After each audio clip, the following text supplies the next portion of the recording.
Hello and welcome to today's live chat, which is coming to you from London.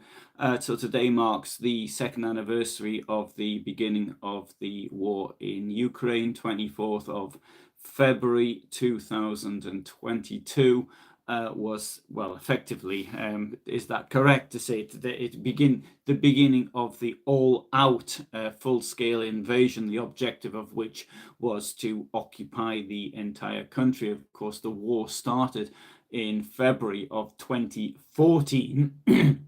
So effectively, you could say it was around this time, 10 years ago, that the whole war actually started. So what I thought I would do today is to reflect on some of the things that have happened, and it needs to be, I think, also pointed out that very few of us, I think, actually believed that this would happen. I can recall on the 23rd of February of 2022, I was out walking in a place called Rybnik, which is in the south of Poland, and I called a friend of mine and we talked about the occupation by, open occupation, let's say, by Russian troops in the Lugansk and Donetsk, I don't know what to call them, Russian puppet states. And I said at the time, I said, no, there won't be an invasion. I don't believe it. Putin wouldn't be that stupid. And maybe, I don't know, I think maybe lots of people thought the same sort of thing. But as it turned out, the following day, there was the invasion. I mean, the thing was, I can't even remember, despite the effect that it's had on me, I can recall so many things in life where I was when I heard something, where I was precisely. I presume I was in front of my computer, but must have been, but I cannot recall the exact moment what I was doing when I learned of it. So which I think is a bit odd. I can describe the events of the 9/11, for example, really very, very clearly, what I did on that day and how I found out. But anyway, I'd have to say, I think that this is possibly the most maybe dramatic event of my own life, and more so than anything else, because of the things I later went on to see self. Now, you probably know that I've been several times to Ukraine. I have seen other people have done commentaries on various YouTube channels and others, and this. But the one thing here is that I've actually been there, where most of these other characters have not. So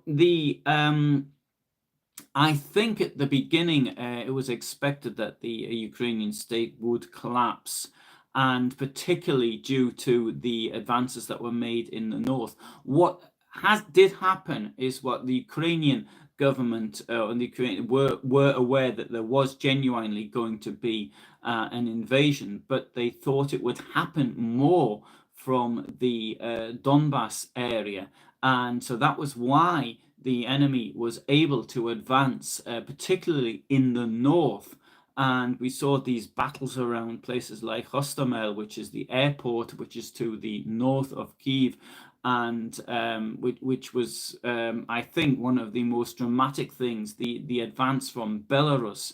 Obviously, the advance from Crimea, or should I say temporarily occupied, or maybe occupied Crimea. And the advances that came from the Donbass were mainly aimed at capturing the ports along the sea, Azov Sea, and aimed at capturing those ports on the Black Sea. It did form a land bridge to Crimea. One of the very first things, incidentally, that was done was the fact that the Ukrainians had destroyed the water supply to Crimea, and so they blew up the dam, which then allowed water to flow to Crimea as a result. I think lots of us will remember, though, the scenes. For example, there's a bridge which is to the south of Irpien, which is the north of Kiev. And that bridge, the people who were trying to cross the bridge, and it was in dreadful conditions, and the old people who were trying to get across it, and the massive amount of refugees. Now, only a few weeks after this incident, I actually stood on that bridge, and in different circumstances, okay, there was damage all around me, but it seemed it's very difficult to be in these positions and to try and imagine what the circumstances were. I was in the north of Kiev a few weeks after the liberation. I was in Bucha. I mean, the damage was all around me. I mean, the things haven't been cleared up. The cars, that had been burnt out. The buildings which had been shot to pieces. I was looking at some buses which had been attacked. I mean, just it's horrendous to think the barbarism that went on. But one place above all that really got me was what they did there. Was at Borodianka, which is to the northwest of Kiev. It's about 30, no, maybe I'm exaggerating now, but it's less than an hour on the train to get there. And you've got these apartment blocks which were destroyed deliberately. The use of nobody, no army, no nothing there, no potential target. But not only did they deliberately destroy these apartment blocks, but then at gunpoint they wouldn't allow rescuers to get people out. And I was talking to people who actually saw this was something that had just happened, and that was that really was pretty, for me, to be pretty horrific. But there's one thing above all that I would like to mention, and it's this: what is the point of this war? And I'm going to refer to something that happened in Borodianka. The point of this war is the following: is that the regime in Russia, which is highly corrupt, wants to maintain the situation that there was a highly corrupt client state in Kiev. And it is this corruption which is at the entire heart of what we're talking about. They make up all sorts of ridiculous excuses like NATO advancing or Nazis in Ukraine or something like that. It's got nothing to do with that. The real cause is the amount of money that is being stolen by the current regime in Russia, and they want to ensure that similar amounts continue to be stolen in places like Ukraine. And that is what is at the absolute heart of this. So they don't want any more color revolutions or anything like this against corruption. Now, as for this thing about the persecution of the linguistic minorities, this also is pretty absurd. I don't speak Ukrainian, but I can understand it, I suppose. But I certainly understand it in writing. I was just looking at a video I did, and I was explaining what was what, and everything was written in Ukrainian. But the majority of the population, just about everybody speaks Russian, haven't they? I mean, I speak to people in Russian, and what persecution? There isn't any persecution of people. I mean, there is a willingness, I think, that they now, but I think this has come about because of the war. There was one gentleman who stayed in the block I was staying. Sorry, who lived in the block I was staying in. And he said the following, that he, at his age, was now learning to speak Ukrainian. He was 83 years old. And he was trying to learn a new language, because he said to me he's not going to speak Russian any longer at all. And this is something you get throughout the entire countryside. When I was in Donbass, or the other areas in the Kharkiv Oblast, which were liberated in September, October of 2022, there, I could ask people, why didn't you leave when you had the chance? So, well, the answer was always this: because we couldn't. Why is it that the refugees, the largest number of refugees, are from the east? It is the Russian speakers above all which are make the largest group of refugees, and so these are the people which the current I do believe that the Putin regime is a neo-Nazi regime because it's an ethnocentric, Volkish type of regime. It believes in this thing about the Mother Russia and the superiority of the Russian over other ethnic groupings. Its worship also of symbolism such as the Z, which is their version of the swastika, and it's these links to the earth as though it has some kind of context for them, just the same as what the Nazis believed in. There are some differences between Nazism and the Putin regime as well, which I want to make quite clear.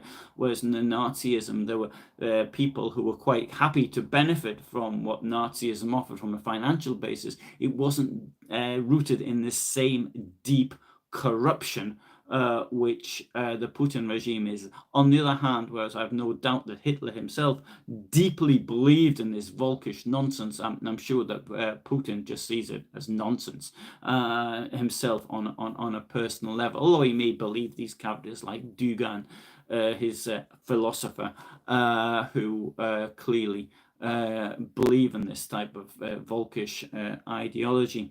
Now, to come back what I said about Borodianka, there was a lady there, and I can't quite remember the exact numbers that she was quoting. She lived in a block where at one side, the housing block, so it was 6 stories high, I think it was. I can't quite, or eight stories high, and I've got a film of it in any case. But once it completely destroyed, and then as it got destroyed, and so a little bit destroyed, but at the other end, people were still living in because they had nowhere else to go, and she said this: she earns she has 2,000. Yeah, that's right, John. He was the person whose daughter was blown up. Whether or not that was done by, I suspect actually, that was actually done by Russians.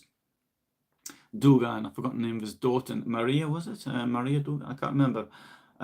He's like 63, I think he's 63, 64. His daughter would have been 20. She was in her 30s. I can't quite remember how old she was, but she was a believer in the war. Anyway, so this the lady said to me that she has 2,150 hryvnia. I think it was still one of us, 2,250 or something like that. I can't quite remember, a month. Where is she going to find the money to buy glass from? Because everything had been blown out. There was no glass. Okay, then by this time it was spring, and so okay, maybe it would be livable. But later, with everything destroyed, it wasn't. I was shown there the places that people were hiding in, and to me, when I went into these cellars. And this is now in spring, and it was awful. It was really cold. It was. I still haven't uploaded the film. I don't know what my excuse for not uploading this film is actually.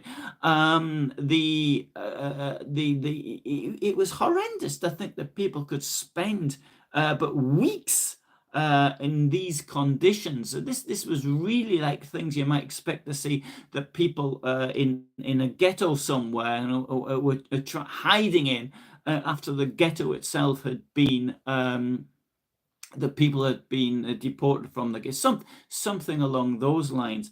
Utterly horrendous, and it's happening now.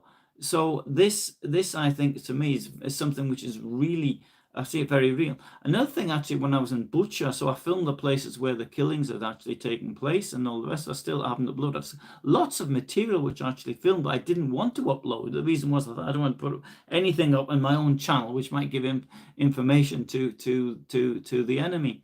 So it is, I think, these are images which I've got I've got in my hand. But I want to say something else as well. Now, this might seem a bit ironic, but this is one of the positive sides to war, and it's the solidarity that you see amongst people. I mean, you go into towns that have been destroyed, and there isn't things, at least I've seen no evidence of or heard of, I'm more at the point, evidence of looting or things of this nature. Okay, the enemy, the looting carried out by the Russian soldiers is absolutely horrendous. I mean, some of the things, taking doors and things like this. It's you think, well, don't they have doors in Russia? But in their wives giving them shopping lists of things to loot.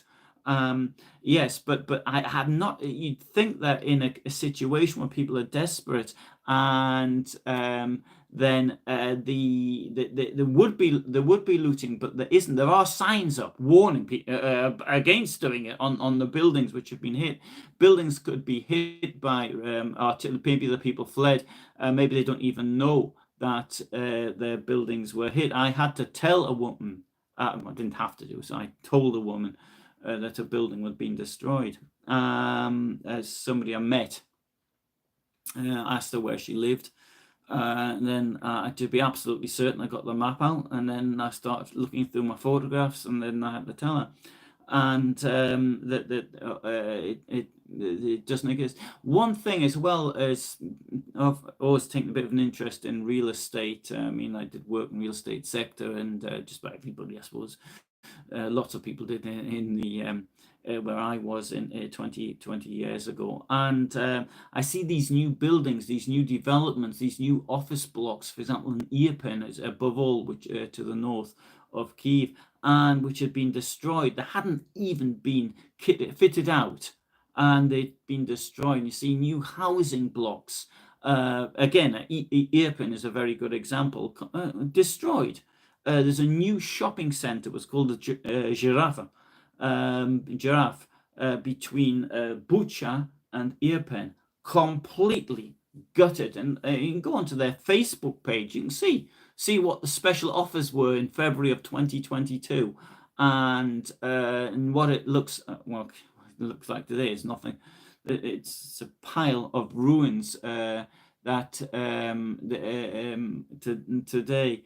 So a comment here: as an Irishman, I feel it's so sad, Slavs killing Slavs. This needs an intervention. But I think this is actually, there's a very good, this is how Putin sees it, as being if it were the case that Putin believes that the Slavs are one nation, why doesn't he do something so that Ukraine can annex Russia? Because according to Kiev was where the sort of the beginnings of Russian came, so Kievan Rus. That would make, I could understand that. I say, well, look, I don't believe that our country, Russia, should exist. I want it to become part of Ukraine, but that's not what he's doing, and so therefore, Putin himself clearly doesn't actually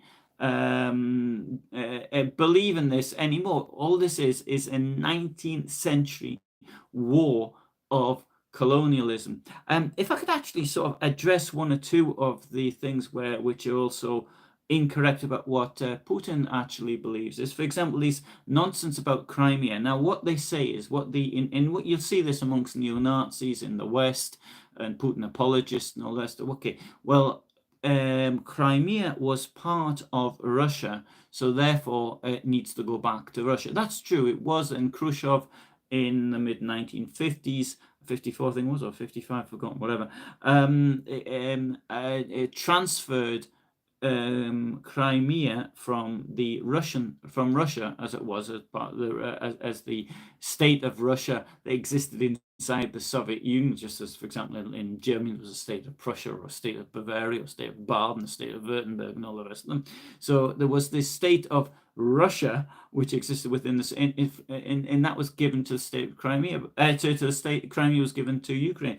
But the thing is this: what these characters never say, it was only annexed. I don't know if that's the right word because it was all part of one country anyway, but it was only handed over to the state of the Russian Soviet Socialist in 1922.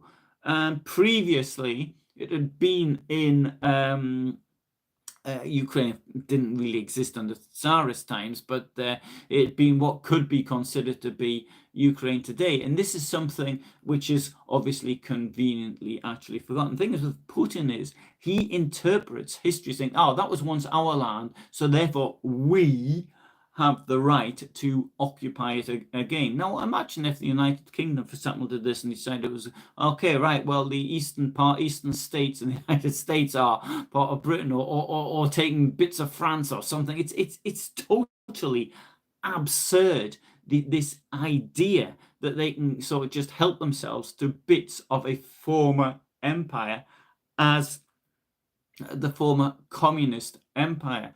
Another thing with this ridiculous thing that Putin did with Tucker Carlson, which of course Carlson, who is a America-hating Russian troll, he didn't stop him, question him on this. Putin said that as Russia advanced, it absorbed. If I remember rightly, that was the word he used. I tried to hear it in Russian. It absorbed people, or these people were conquered and subjugated, and then lots of, in the case, as happened with all other colonial powers, but a form of ethnic cleansing took place, and within this ethnic cleansing, mass murder, I should say. I mean, all European powers did something similar. The United States did something similar. This was what the Europeans did then, but I don't think anybody in Europe is now apologizing, or sorry, not apologizing. What's the word? It's trying to claim that this was a correct thing to do. In fact, we should be apologizing for what our ancestors did then. Putin sees this as being something absolutely normal. Now, I would be the first. I've argued actually since 1991 that in the event of the break of the Soviet Union, that there should have been referendums carried out then, and people could decide which country they wanted to actually live in. If you take Kazakhstan as an example, something like 40% of the population of Kazakhstan was ethnic Russian and might have wanted to have been in Russia.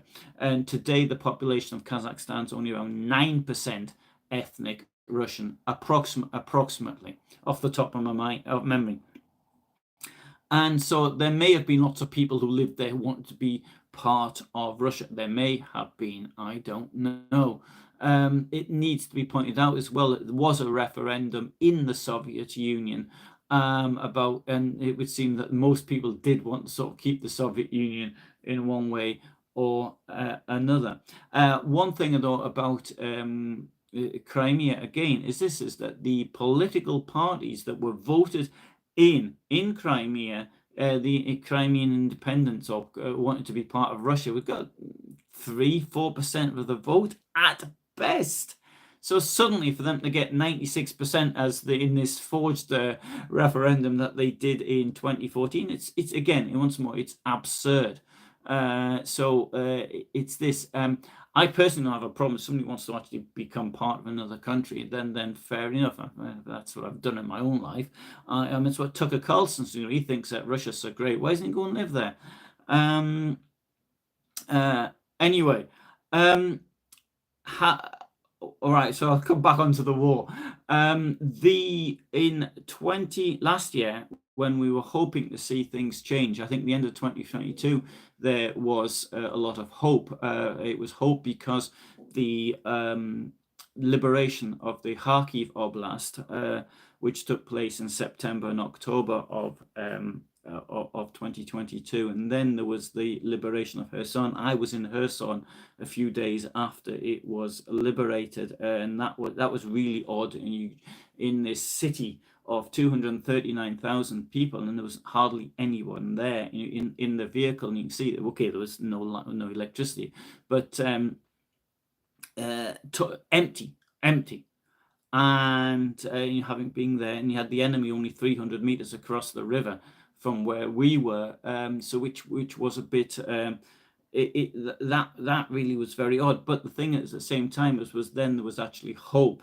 Now the enemy advance continued throughout the winter of 22-23, but the thing is, and this is unfortunate, I've heard no one else say this, is that in 2020, at the end of 2022, Ukraine actually had more territory than it had at the end of 2023. The summer offensive of which began on the 4th of June of last year, did not have the results that we were hoping for. I think part of the reason might have been that instead of concentrating in one area, the effort was dissipated. I think that might be part of the problem. I don't know. I get that impression. But certainly the fact is that Ukraine is being asked to fight with its hands tied behind its back, that the West is not giving the assistance that it actually requires. If we take the American military budget, this has taken up some 4% of the US military budget. Its assistance to Ukraine. 80% of that budget is actually spent in the United States. The same go if for other countries it's a bit more. For example, in the British and German budgets, but then again they're not spending as much as the US is. But it's, as a percentage wise, it is bigger. The costs, of course, for the refugees and all the rest of it, are absolutely horrendous. They're enormous. But another thing about refugees is to bear in mind, you've got people who've lost their entire everything. They lost their homes. They've lost their all the possessions. They could find people, even 70s or 80s. Now they've had everything actually destroyed, and they can't go back to it. I've got a story here that comes from Bravara, which was occupied by the Russians to the east of Kiev. It's on the other side, the eastern bank of the Dnieper. And there was a place which was occupied. They were brutal, and there were women there who had children, and they stopped producing milk. And but somebody had a cow, and the cow, and what they tried to organize was food for the cow. Now the Russians didn't feed the people as such. They stole from what were the shops, but so people just had whatever they had in their houses, and all these people were poor. They couldn't stock up beforehand, and so but so this organizing of this cow, food of whatever sort of whatever they got for the cow to eat. This was in the winter, so it wasn't really possible to find grass and all the rest of it. Obviously, humans, babies can't live off cow milk for very long. It's maybe milk, but it's totally different from human milk. But the fact that this cow actually saved these babies, and this was told to me by a person who was living there at the time. That's one of the images. Although I didn't see it myself, but that as something I've got in my head, which I see. I have not changed my opinion on how long this war is likely to go on for. I said last year, this time, or even earlier, I said I believed I would go on for a very, very long time. It's how you define victory. Clearly, Ukraine has not been defeated and it's still around. So is that itself a victory? It's a bit like the war when the Soviet Union attacked Finland in 1939. The fact that Finland managed to maintain its independence could be said to be a victory, even though it lost more than 10% of its territory. However, it only maintained its independence because Nazi Germany attacked its ally, the Soviet Union. Certainly Molotov was talking in the summer of 1940 of having another crack at Finland in conditions which would have been much easier for the Soviet troops to actually attack in. So Russia occupies territory from arguably all of its neighbors, with maybe is there any exceptions to that? Maybe Kazakhstan, but if you think following its path, it's the amount of territory occupied from Finland, then Estonia. In Estonia, Russia didn't hand back the borders which had existed previously. It's pushed them further, the borders further to the west. And I think I need to do a video on that, where the border stood in 1940 and where it is today. It is got this imperialist mentality which will not go.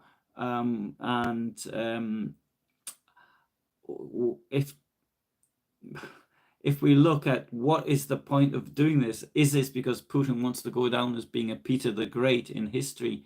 I mean, it's 70 years old. You'd think he had a bit more, he would have had a bit more, I don't know, sense.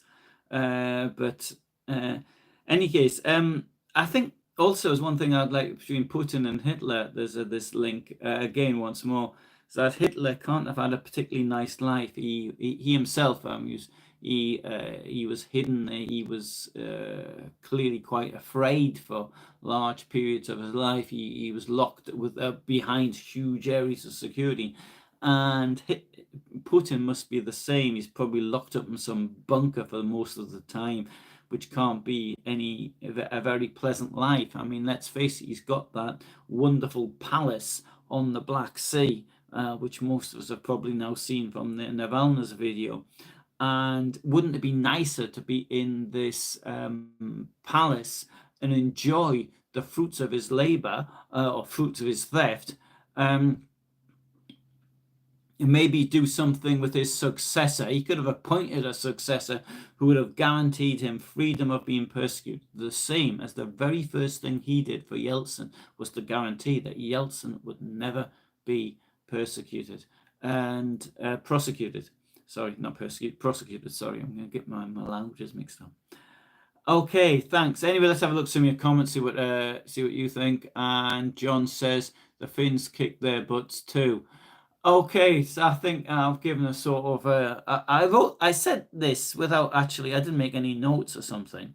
I just thought it was something I wanted to do. Oh, but there was one thing I did look up, and this war's costing, according to Forbes, it's costing them $300 million per day.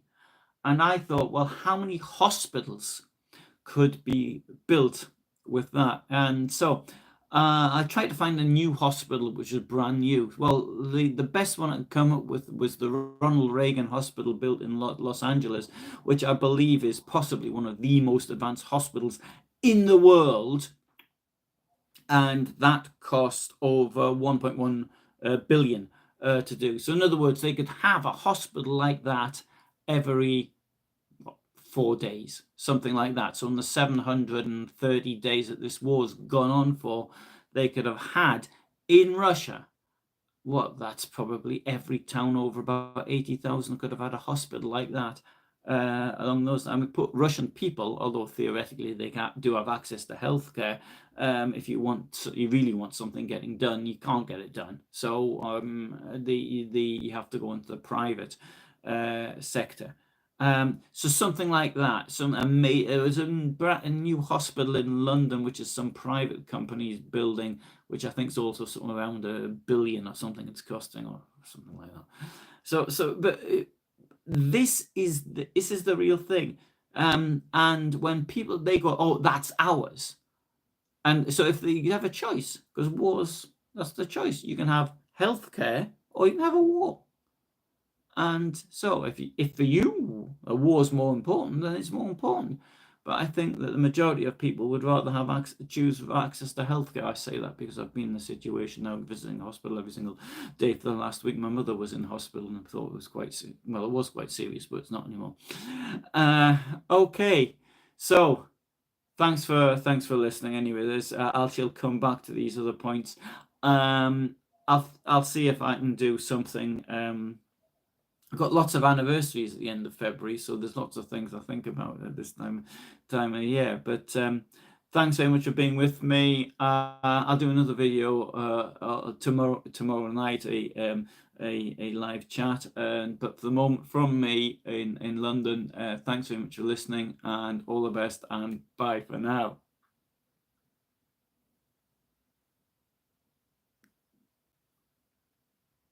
Oh, sorry. How's my mother doing? She's doing better. Thank you. Thank you. And thank you. Bye. Bye. Bye.